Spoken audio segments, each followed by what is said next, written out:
I am convinced that coaches do not make it as a coach because of two things. One of two things. They don't think they have what it takes, or they don't have a community to remind them that they do have what it takes. My name is Cheryl Scanlon, and I am a fellow solopreneur. And unless you are an internal coach, meaning you're on the payroll with a company providing coaching services internally to the employees, you also are a solopreneur. Being a solopreneur does not mean that you have to go this alone. But that word solo can be an intimidating word. It means one. It means single. But as I said, it doesn't have to mean that you go this alone. I have learned this the hard way. And in my earlier years, sitting at this desk, which you see now, this is where I've been coaching for 15 years, I realized that I needed to find a community for myself. I've learned the dangers of not having a community around you. And I've also learned the huge benefits that you can experience when you do surround yourself with a community of like-minded people. The latest term that they're using for that is tribe. And as an MCC coach who has trained thousands of coaches and has watched, sadly, as many of them have walked away, not just from their profession, but literally from what they believe to be their calling, I want to be a vessel that God can use to help you stick with the plan that you sense He has for you. I'd hate to see you throw in the towel. There's too much at stake here. So today, we're going to focus specifically on the sense of building a community. How do you go about that? Okay, yes, you're flying solo, but that doesn't mean that you have to be alone. So let's look at this. This is sort of a quick game plan or quick tips for you around this building of a community. We want to keep these short, but hopefully that this is going to be helpful for you, because the reality is I'm not sure we even know how to build communities anymore. So maybe this is even going to be helpful in other areas of your life. So the first is to simply recognize your need for a community. I'm an introvert and I still need my community. That doesn't mean that I can't be around people. I need to be connected to other people.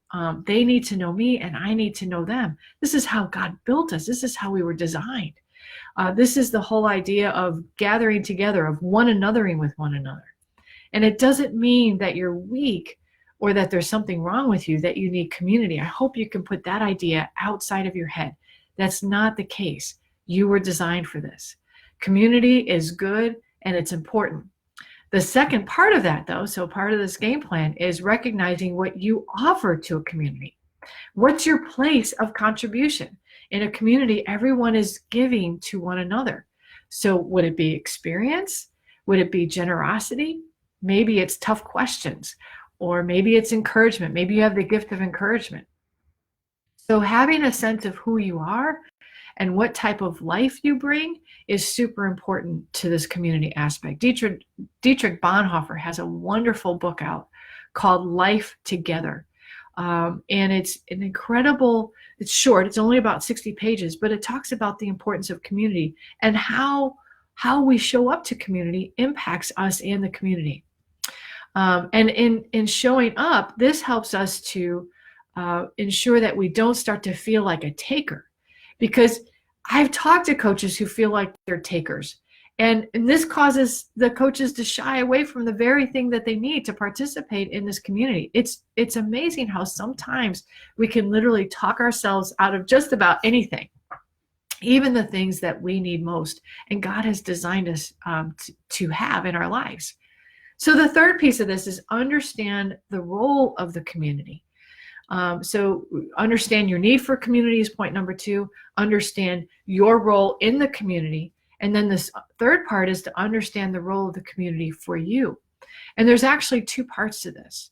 The first is to understand what a community cannot do for you. Sadly, I have run multiple parachurch ministries at our local church and have worked with other churches. And so often I see people coming to church and they're disappointed because the church is not taking care of them, so to speak. And I want so bad to help them to understand, well, wait a minute, communities are not about carrying our load for us. They're about sharing our burdens with us when they get to be really heavy. But each one of us has our own load to carry. So even the sense of what community is supposed to be and the role that it plays in our life sometimes gets a little distorted. So understanding what the community cannot do for you as well as they can do for you. So here's what some things that they cannot do for you. They cannot rescue you from your problems. The community cannot do the work for you. The community cannot provide you with a cure.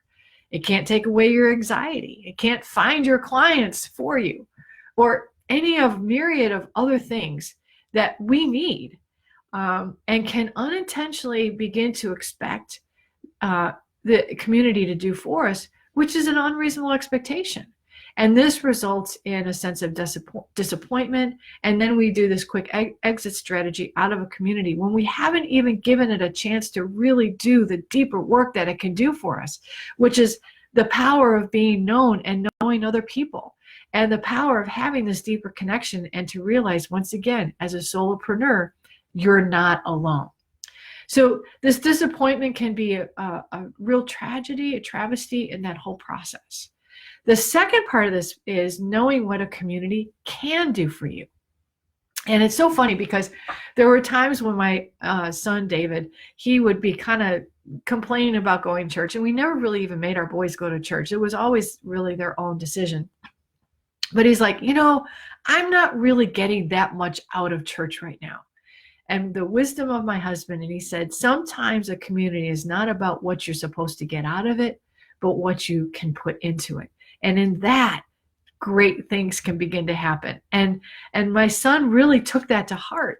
And oh my goodness, it changed the course of his life in terms of how he looked at his church community and what role he plays in that. So this is just kind of another angle to that same concept of what a community can't do and what they can do. So what can they do for you? The community can listen to you. The community can provide you new angles to consider. Wow, that's powerful too. The community can remind you you're not alone. That's pretty good too. The community, as they get to know you, can remind you who you are. Because don't we sometimes forget that for ourselves? I was just on the phone in a prayer meeting with a dear, dear friend of mine. And she was, as we were praying, she was reminding me of qualities about myself in Christ that I had forgotten about. And oh my goodness, it encouraged me so much. Well, if I didn't have that connection, I would start floating and getting more and more disconnected from myself. A community can also challenge you to think differently. They're not afraid to do that. And they can encourage you to not give up. And they can give you a place where people can celebrate your victories and walk with you through those tough times. So those are some powerful aspects of a true community.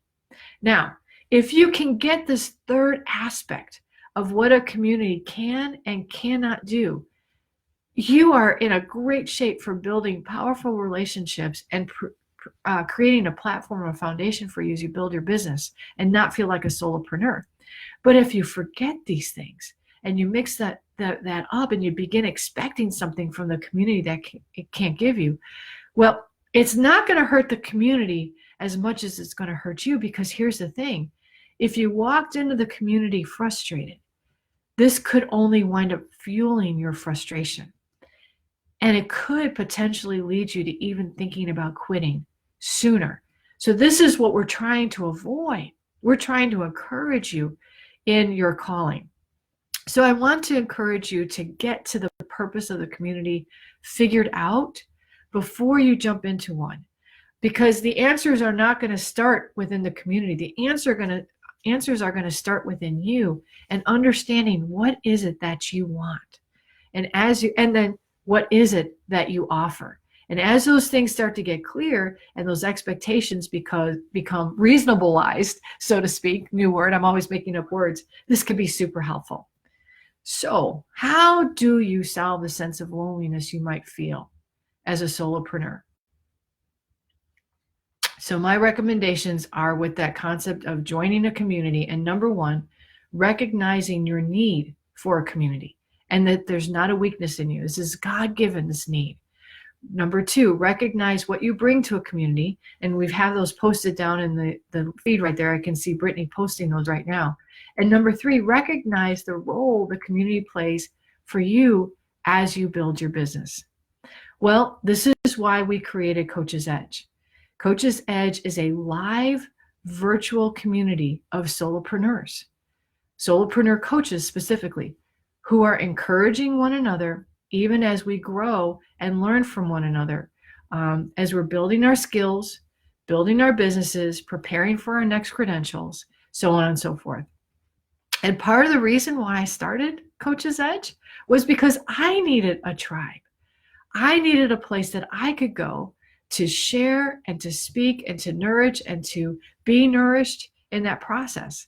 And we affectionately call ourselves at Coach's Edge off-roaders, because what we as off-roaders are learning how to stop being so focused on the rules of the road. We have to stop being students, so to speak, students of coaching, studying coaching, and we have to learn how to be coaches.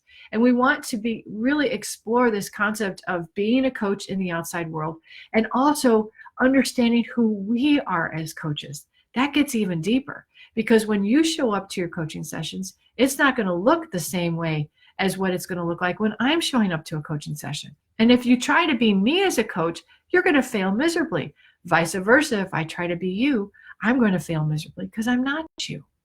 So we sharpen our skills to bring value to the clients. We grow our business, which helps to create sustainability to the business so we can keep working with our clients. And then finally, we have this credential renewal piece with ICF. It's very easy to get your CCEs for any credential renewal. We have 34 live hours every single year. And all that content then gets put in the on-demand library. So even if you have to miss, you don't want to be attending to a lot of live events and clogging your calendar with that, it's okay. It's still all accessible to you. So, and all this is in addition to what I was sharing with you earlier, that coaching community that's truly committed to their calling, even when they doubt it. And we all doubt that sometimes. Teresa McCloy, one of our community members, is a very successful Enneagram coach. And she says that Coach's Edge is the best investment she has made for her practice and her business ever. And Pete Carfaccio, who's a leadership coach up in New York, he said that there is nothing like this available in the marketplace right now. And then finally, we also have from the internal coaches, Jenny Williams, who's a internal coach at Franklin Covey. She hasn't even been able to join the events. She's just doing the on-demand library. She has 8,000 hours as a coach. And yet she said that this environment of this applied learning community has built her confidence in a whole new way. And you can see some of the stats on our marketing page. 100% of the respondents of our coaches in our community have said that they're more confident as a coach as a result of being in this community. And that's just the beginning. We have those who are in the early stages of their business, and we have those in the community who have hefty six-figure businesses. Those who are in the early stages remind us of the basic elementary things we don't want to lose sight of in front of us, and those who are in the farther along side of the business help those and pull them along as they're in those early stages of growing their business. So just like a real community, we are all together in this. I hope that you'll be able to explore the membership. And feel free to click on the link in the announcement. It will take you to our Coach's Edge landing page that'll have a lot more information for you. It's an exciting time. Our member drive is going on right now, and we want to help you to be able to fly solo as a coach, as a solopreneur, successfully, because you don't feel like you're alone in doing this. And we hope that you'll be joining us. Thank you for your time today. Check us out. Thanks so much.